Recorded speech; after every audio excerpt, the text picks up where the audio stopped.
Journal sur Canal Algérie, voici les titres de l'actualité de ce lundi 27 janvier. Le président turc Recep Tayyip Erdogan a quitté Alger à l'issue de sa visite d'amitié et de travail de 2 jours. Une visite qui a permis aux 2 présidents d'avoir des échanges sur les voies et moyens de renforcer les liens réunissant les 2 pays frères et l'élargissement des domaines de coopération bilatérale. Les questions internationales d'intérêt commun, dont la Libye, ont également été abordées lors des entretiens.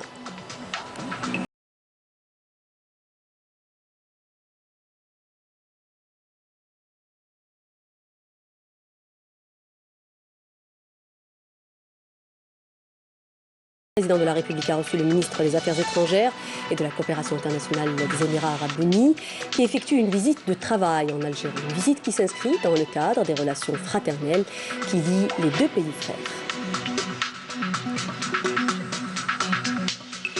Agriculture dans ce journal pour parler du problème de surproduction de la pomme de terre, le système de régulation des produits agricoles ou CIRPALAC, une mesure prévue par le ministère de l'Agriculture.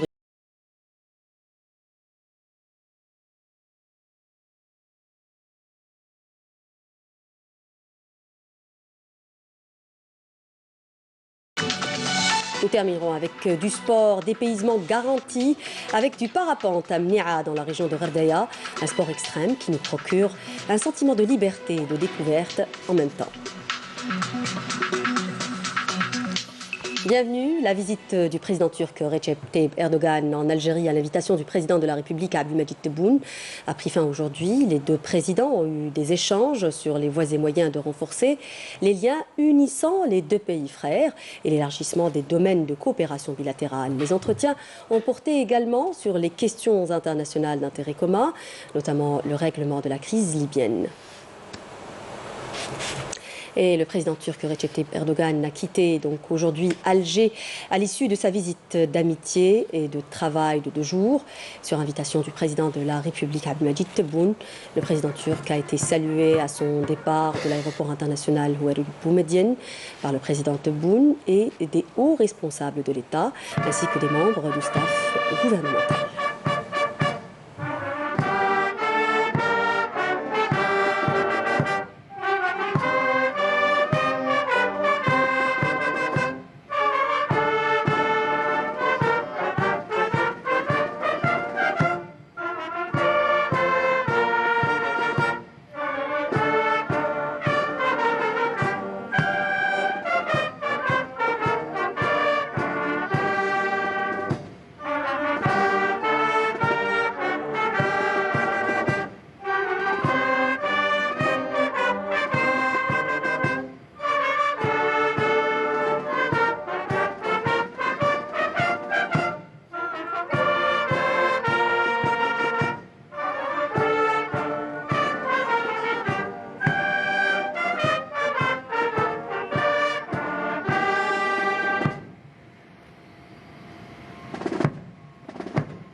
Le caractère stratégique des relations entre l'Algérie et la Turquie a été réaffirmé à la faveur de la visite du président turc, lors de laquelle il a été convenu d'intensifier les échanges commerciaux et le partenariat économique.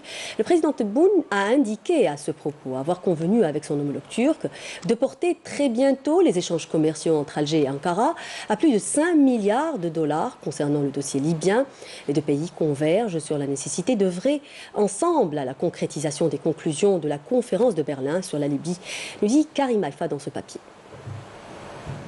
Après avoir été accueilli en grande pompe à l'aéroport international Houari Boumediene par le président Abdelmadjid Tebboune, le chef d'État turc Tayyip Erdogan s'est entretenu avec son homologue algérien au siège de la présidence de la République, où les deux présidents ont eu des échanges sur les voies et moyens à même de renforcer les liens unissant les deux pays, l'élargissement des domaines de coopération bilatérale ainsi que la concertation sur les questions internationales d'intérêt commun.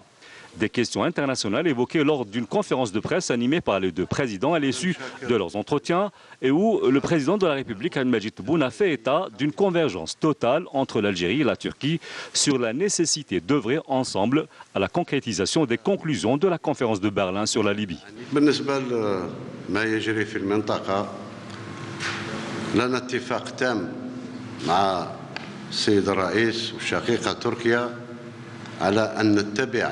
ما تقرر في برلين أن نسعى للسلم معا إن شاء الله مع اتباع يوميا وبدقة كل ما يجري في الميدان كل مستجدات الميدان.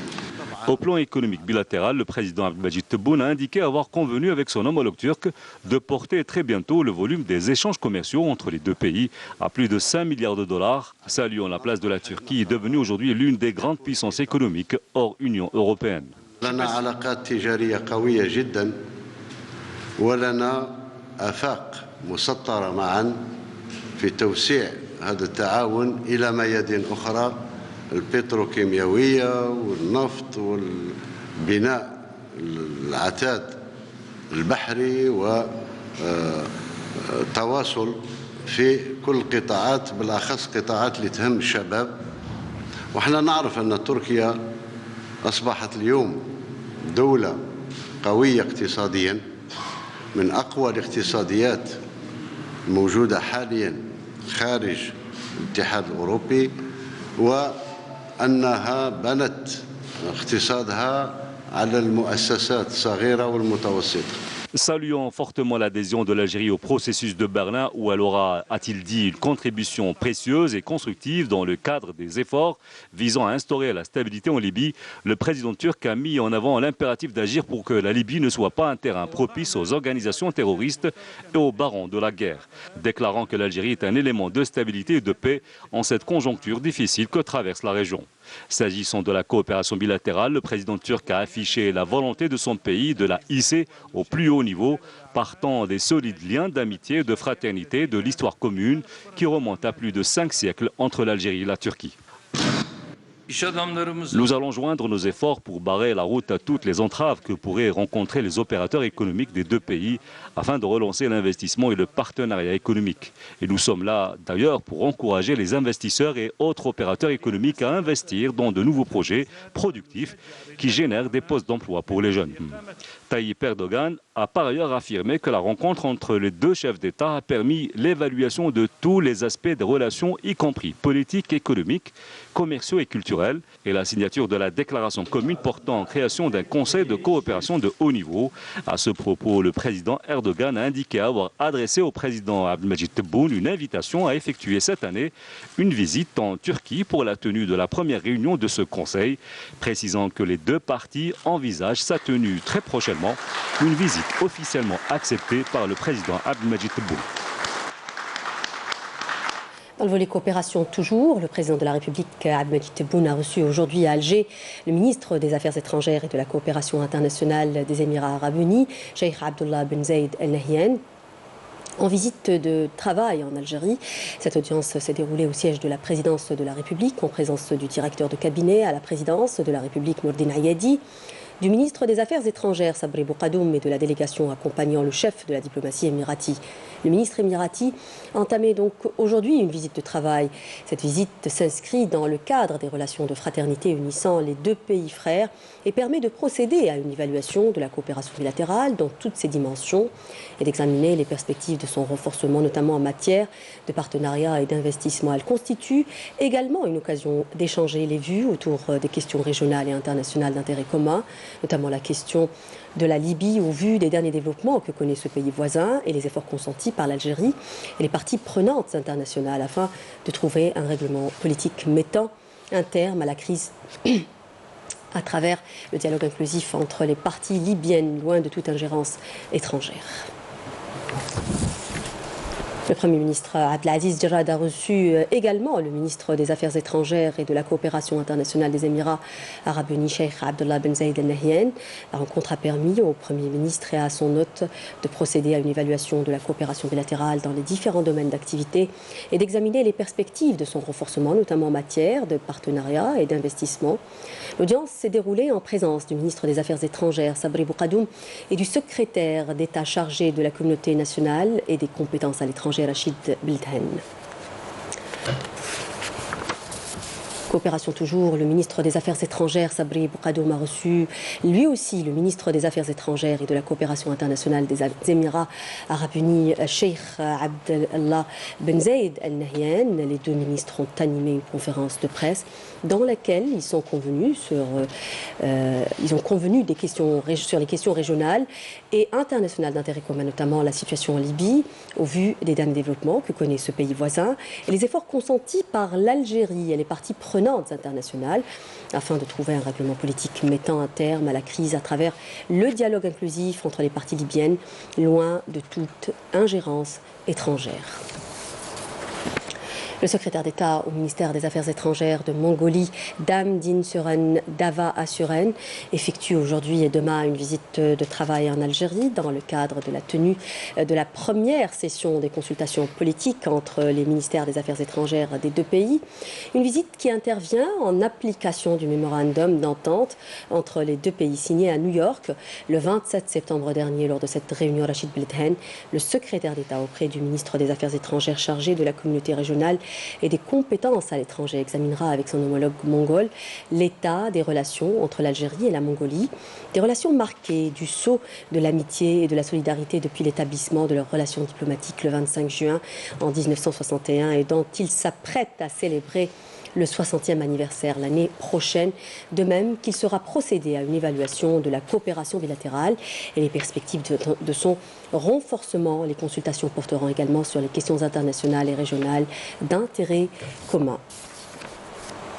Ahmed Ben Sebben a été installé dans ses nouvelles fonctions de directeur général de la télévision nationale publique.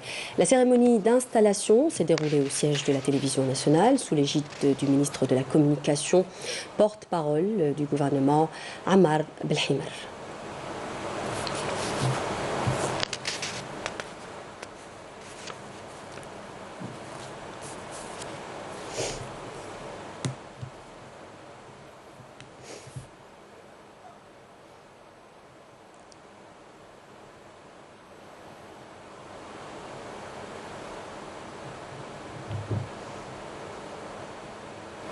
Dans le cadre de la lutte antiterroriste, un détachement de l'ANP a découvert et détruit hier, le 26 janvier 2020, une casemate pour terroristes lors d'une opération de fouille et de ratissage à Tizi Ouzou, dans la première région militaire.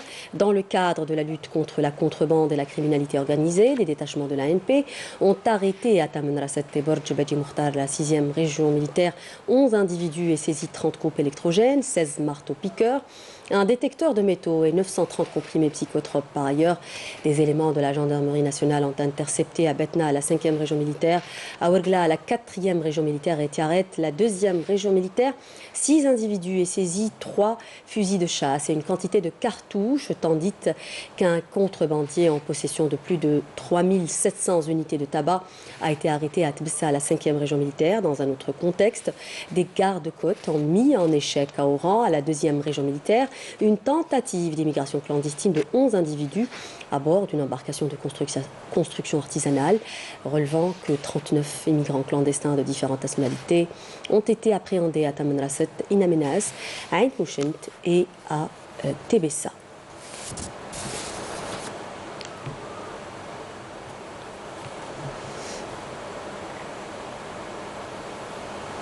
La route continue de tuer. Les chiffres sont alarmants. Depuis le début de l'année, on dénombre 4200 accidents ayant causé 110 morts, selon le bilan de la protection civile. Les causes sont multiples, mais le facteur humain est celui qu'on pointe du doigt en premier, nous dit Fla Abras dans ce reportage. Arrêtons-nous juste sur le dernier bilan de l'accident de la circulation survenu dans la nuit de samedi à dimanche dernier sur la route nationale 8 dans la wilaya de Msila. 5 morts et 31 blessés.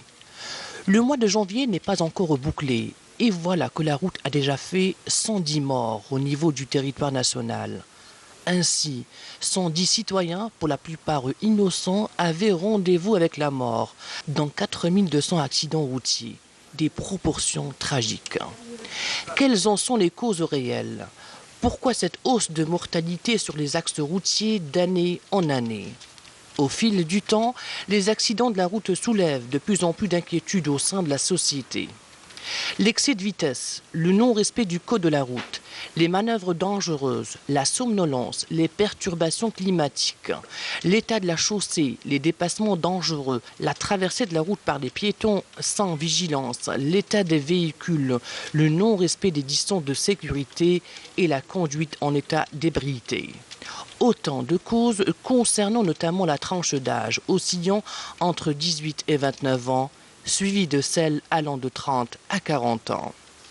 Ainsi, en dépit des nombreuses campagnes de sensibilisation menées par les différents corps de sûreté à travers le territoire national, durant toute l'année, et les actions de proximité avec plus de rigueur dans la répression contre les mauvaises pratiques, pour sensibiliser les citoyens et les conducteurs de véhicules sur les normes de conduite, la route continue de tuer. Un dangereux phénomène qui a pris de l'ampleur. Ainsi, l'ancrage de la culture routière au sein de la société en vue de réduire les accidents de circulation est l'une des préoccupations des citoyens et de l'État. Il est impératif de renforcer le travail de proximité avec les médias. Rappelons également le numéro vert 1055 mis à la disposition des citoyens pour demander secours ou intervention en cas de besoin et le site Tariqi afin de se renseigner sur l'état des routes, ainsi que le site dédié aux pré-plaintes ppgn.mdn.dz. L'Algérie enregistre quelques 4000 décès et entre 40 000 et 45 000 blessés chaque année. Et à ce propos, justement, un conseil interministériel consacré aux accidents de la route s'est tenu sous la présidence du Premier ministre Abdelaziz Jarrad. Un conseil convoqué par le président de la République, Abdelmadjid Tebboune, dans un contexte marqué par une recrudescence sans précédent des accidents de la route, ayant engendré un bilan très lourd en vie humaine. Et justement, Canal Algérie consacrera le numéro de ce soir de son émission Question d'actu à la sécurité routière et les différentes stratégies pour réduire les accidents de la route. Une émission présentée par Feriel Assari que vous pouvez suivre à partir de 21h. Le service des douanes se modernise et se dote d'un nouveau système informatique en vue de faciliter les transactions commerciales tout en réduisant les délais de dédouanement, synonyme d'une baisse des frais logistiques. Ce système viendra renforcer à partir du deuxième semestre 2019 la Direction générale des douanes algériennes. Les détails avec Mouna Hamoudi. Un site électronique officiel de la douane algérienne vient de voir le jour. Une démarche qui entre dans le cadre de la modernisation de l'administration douanière. Ce système permet aux opérateurs économiques d'avoir une vision anticipée sur le classement tarifaire et l'origine des produits, mais aussi sur les taxes imposées sur chaque produit. La coordination entre l'activité fiscale et l'activité douanière permet de développer le système fiscal en vue de s'affranchir de la fiscalité pétrolière et donner la priorité à la fiscalité ordinaire.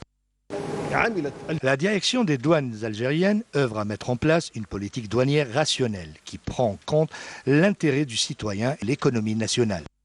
Résultat d'un travail acharné le long de nos frontières, la direction des douanes algériennes est parvenue cette année au recouvrement d'importantes sommes. Cette année, nous avons perçu 1100 milliards de dinars de droits et taxes pour le trésor public. Hier, un protocole d'accord a été signé entre les douanes algériennes et l'inspection générale des finances. Le protocole d'accord concerne la lutte contre la fraude. Nous l'annoncions en titre, le problème de la surproduction de la pomme de terre dans la région d'Al-Oued a toujours été posé par les agriculteurs de la région. Le système de régulation des produits agricoles au Sirpalak, une mesure prévue par le ministère de l'Agriculture et du Développement rural, leur permettra justement d'orienter le surplus productif vers la construction de stocks stratégiques pour réguler le marché et garantir un équilibre entre l'offre et la demande, nous dit Nessima Imlo dans ce papier. À Al-Oued, le système de régulation des produits agricoles a été lancé en vue de traiter le surplus de récolte de pommes de terre. L'opération est supervisée par l'Office national interprofessionnel des légumes et des viandes en application du programme d'urgence arrêté par le ministère de l'Agriculture et du Développement rural.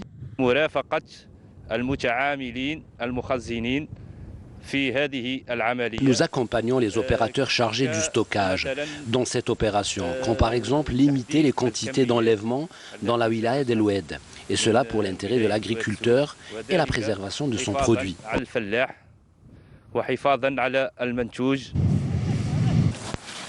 Plus de 8 millions de quintaux de pommes de terre ont été enregistrés seulement à Al-Oued. Une production énorme qui nécessite l'absorption du surplus, mais selon les agriculteurs de la région, le système Sirpalak n'a pas réussi à atteindre toutes les zones agricoles. Ce système n'est pas arrivé chez nous, à Trek Douar. Pourtant, nous possédons la production de la région. Mais nous continuons à vendre la pomme de terre à 25 dinars seulement. L'agriculteur travaille du matin au soir. La production est au rendez-vous et plus même. Et c'est là où l'État doit intervenir. Les autorités concernées doivent également nous accompagner.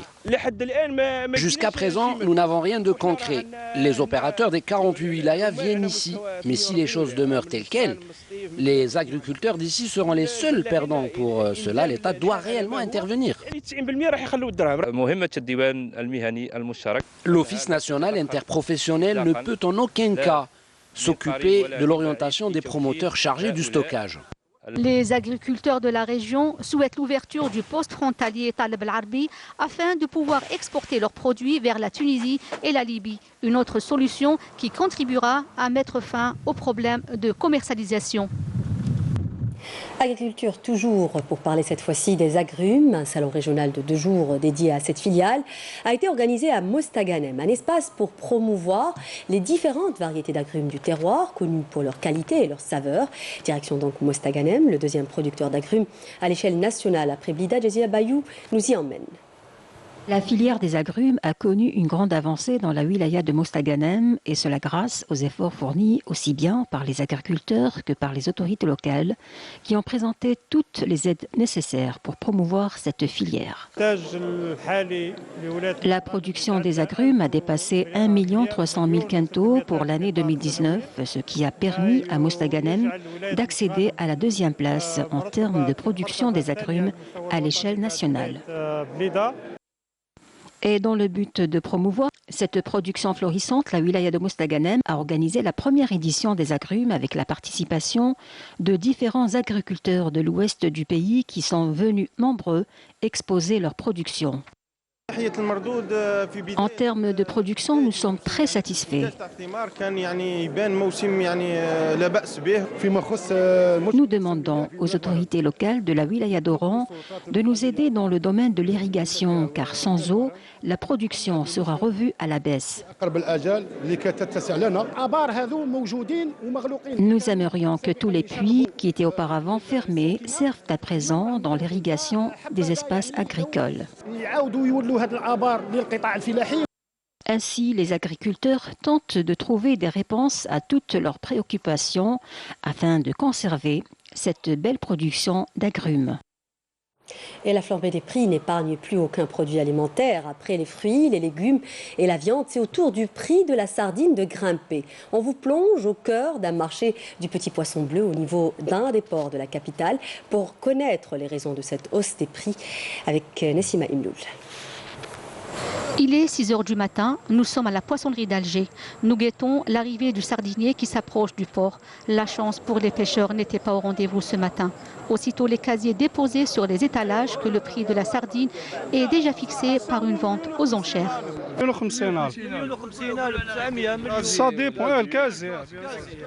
Le prix de la sardine baisse quand il fait beau. Le casier coûte entre 2000 et 2500 dinars. Il atteint jusqu'à 9000 voire 11 000 dinars pendant le mauvais temps.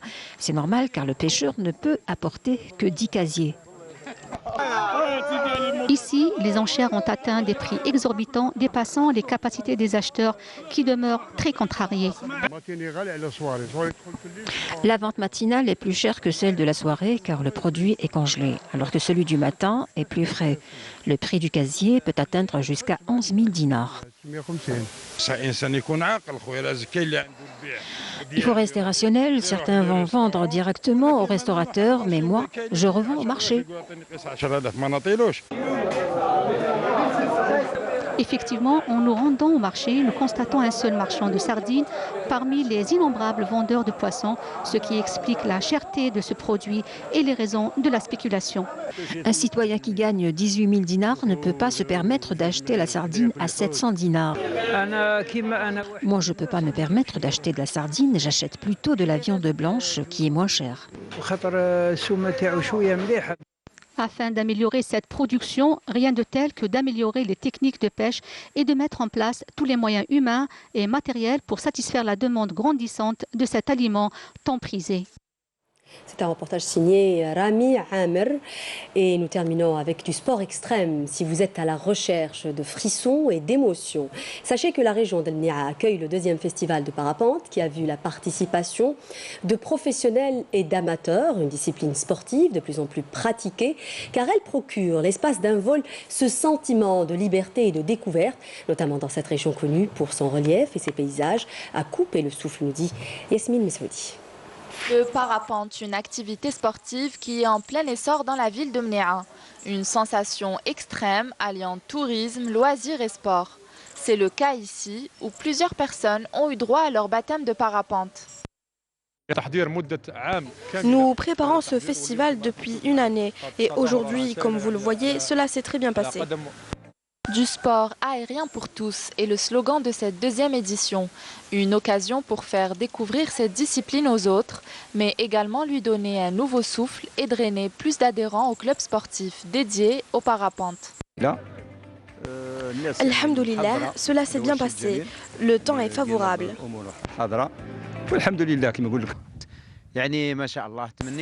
C'est un très bel endroit qui peut accueillir plusieurs manifestations encore plus grandes que celle-ci. Ce festival de parapente et du paramoteur a été l'occasion pour les participants de pratiquer un sport extrême, mais aussi d'admirer à l'occasion des sites envoûtants. Et avec le parapente, nous arrivons à la fin de cette édition, mais avant de se quitter, un rappel des titres. Le président turc Recep Tayyip Erdogan a quitté Alger à l'issue de sa visite d'amitié et de travail de 2 jours. Une visite qui a permis aux 2 présidents d'avoir des échanges sur les voies et moyens de renforcer les liens unissant les 2 pays frères et l'élargissement des domaines de coopération bilatérale. Les questions internationales d'intérêt commun, dont la Libye, ont également été abordées lors des entretiens.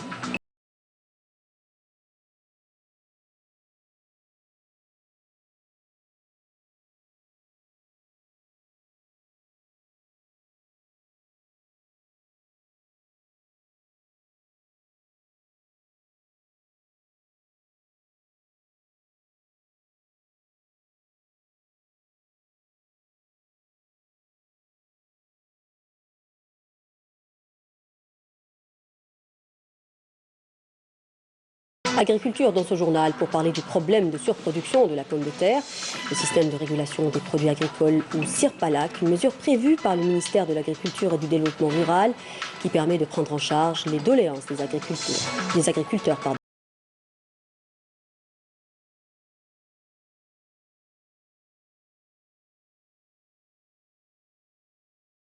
sport extrême dans cette édition, dépaysement garanti avec du parapente à Mia, dans la région de Gerdaya, un sport extrême qui procure en même temps un sentiment de liberté et de découverte. C'est la fin de ce journal. Merci de nous avoir prêté attention. N'oubliez pas de nous rejoindre sur les réseaux sociaux. Je vous souhaite une excellente soirée sur Canal Algérie. Quant à moi, je vous revois la semaine prochaine. Au revoir.